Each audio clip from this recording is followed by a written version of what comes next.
Joining us tonight is Congressman Matt Gaetz, a member of the House Judiciary and Armed Services Committees. He's the author of the brand new book, Firebrand, Dispatches from the Front Lines of the MAGA Revolution.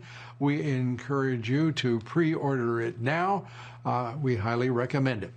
Congressman, great to have you with us. Let's begin with these developments. They are substantial. They're significant. The DNI to move to Congress to explain and further testify about the declassified information and the continued persecution of General Michael Flynn. And it's inexplicable. Your thoughts? Judge Emmet Sullivan shouldn't be presiding in this case. He should be impeached. We don't crowdsource prosecutions in the United States of America. They have to be brought by the executive branch. And when the executive branch doesn't want to bring a prosecution, no judge gets to just do it. That would be a violation of the separation of powers.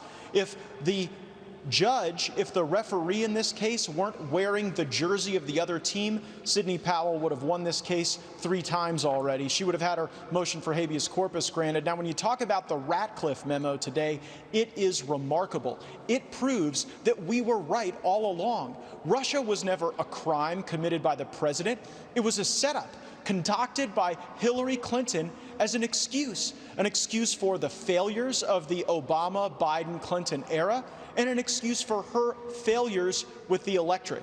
And too often the establishment in both parties here in Washington want to make us believe that Russia is some great threat that challenges America. Russia's 2 biggest exports are models and oil, and we've got plenty of both here in the United States. I'm glad that Ratcliffe is going to testify before the Senate because I think it will further illuminate the extent to which these decisions were made in the Oval Office. This was not some underling. This was not some DOJ or FBI assistant deputy. You had Obama, Biden, and Clinton working on framing Donald Trump even before the election and then using it to try to justify their own failures.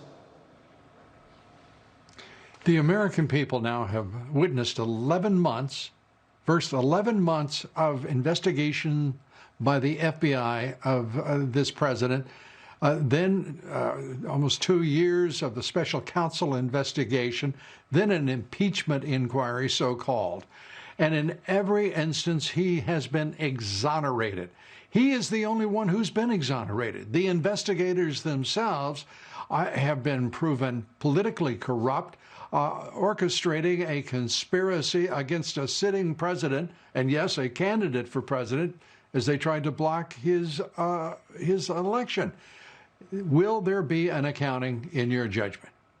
I am very disappointed that we are not getting indictments from John Durham before the election, but just the Kleinsmith indictment shows that you've got more people that have committed crimes at the FBI than you ever had in the Trump campaign or in the Trump White House. But remember, Lou, it was myself and Jim Jordan and Mark Meadows who back in 2017 said that we needed a special counsel to investigate the activities of Hillary Clinton. And had we done that, we would have known what John Ratcliffe just told us well before.